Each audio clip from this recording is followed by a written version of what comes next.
नमस्कार, मैं विकास सिंह और आप देख रहे हैं एक न्यूज 24। चाचा के कार्यालय में चिराग के कार्यकर्ता। जी हां, चाचा को एक बार फिर से चिराग पासवान ने पटकनी दी है और इस बार चाचा को सड़क पर लाकर खड़े कर दिया है।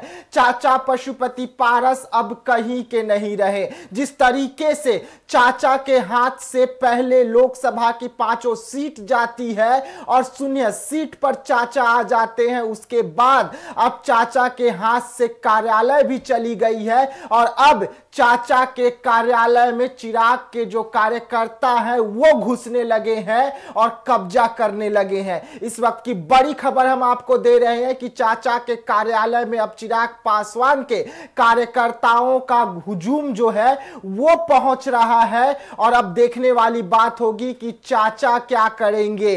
क्या जिस तरीके से चिराग पासवान का सामान को सड़क पर फेंका गया था, अब उसी तरीके से चिराग पासवान के कार्यकर्ता और चिराग पासवान चाचा के सामान को सड़क पर फेंकेंगे। अब बिहार में फिर से एक बार बवाल होने वाली है और चाचा भतीजे की जो लड़ाई थी वो सड़क पर आ गई है। लेकिन इसमें बड़ा अपडेट हम आपको देने जा रहे हैं। तमाम चैनल तो खबर चला रहे हैं कि मामला में अब चिराग पासवान की जीत हो गई है, चिराग पासवान को कार्यालय मिल गया है। लेकिन इतनी आसानी से कार्यालय मिल तो गया है, लेकिन मामला अब इस कार्यालय का कोर्ट तक पहुंचा हुआ है। जी हां, कार्यालय का जो मामला है इस वक्त कोर्ट में लंबित है। कार्यालय का मामला कोर्ट में चल रहा है और पशुपति पारस की पार्टी राष्ट्रीय लोक जनशक्ति पार्टी जो है इस मामले को लेकर कोर्ट में पहुंच चुकी है। जिस तरीके से आनंद फानंद में बिहार सरकार ने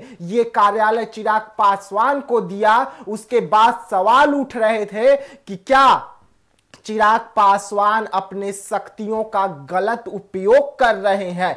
क्या मोदी के हनुमान माने जाने वाले चिराग पासवान इतने निर्मम हो गए हैं कि वो ये तक नहीं समझ पा रहे हैं कि वो उनके चाचा हैं और चाचा के ही सामान को अब सड़क पर फेंकवा देंगे। ये तमाम सवाल उठ रहे हैं क्योंकि मामला कोर्ट में है। हम आपको बता दें कि 4/7/2024 को, यानी कि इसी मंथ में 4 तारीख को चाचा को, हम आपको बता दें कि 4/7/2024 को चिराग पासवान की पार्टी यानी कि लोक जनशक्ति पार्टी रामविलास कार्यालय के लिए भवन निर्माण विभाग के पास पहुंचती है। अधिसूचना जारी हो जाता है कि अब ये अधिसूचना जो निकल के सामने आई है उसमें पशुपति पारस का कार्यालय जो था उसे रद्द कर दिया जाता है और उसी कार्यालय को चिराग पासवान को दे दिया जाता है। जिसके बाद चिराग पासवान की पार्टी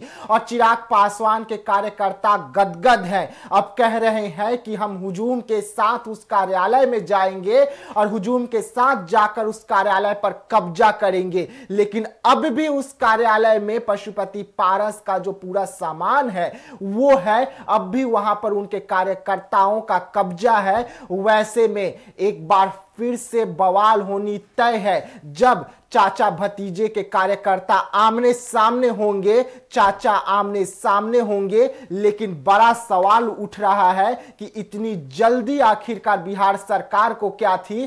क्या चिराग पासवान और नीतीश कुमार की जो मुलाकात हुई थी वो इन्हीं मुद्दों पर हुई थी क्या कि अब हमें आप पार्टी कार्यालय दे दीजिए और जल्द से जल्द दे दीजिए। तमाम मुद्दों पर बात होकर जिस तरीके से चिराग पासवान चुनावी प्रचार नीतीश कुमार के लिए करने पहुंचे हुए थे, तो क्या ये डील थी कि हम आपके लिए चुनाव प्रचार करेंगे और आप हमें कार्यालय देंगे? ये सवाल जो है अब पशुपति पारस के कार्यकर्ता उठाने लगे हैं और अब देखने वाली बात होगी कि इसमें क्या कुछ नया अपडेट निकल कर आएगा। लेकिन मामला जो है इस वक्त कोर्ट में चल रहा है, कोर्ट में लंबित है। उससे पहले बिहार सरकार आनंद फानंद में इसका फैसला ले लेता है और चाचा की पार्टी यानी कि चाचा का जो पार्टी का कार्यालय होता है उसे रद्द करके वही कार्यालय को चिराग पासवान को सौंप दी जाती है। तो अब देखने वाली बात होगी कि जब चिराग पासवान और चिराग पासवान के कार्यकर्ता जो हैं वो चाचा पशुपति पारस के पार्टी कार्यालय में जाएंगे तो किस तरीके का माहौल होगा।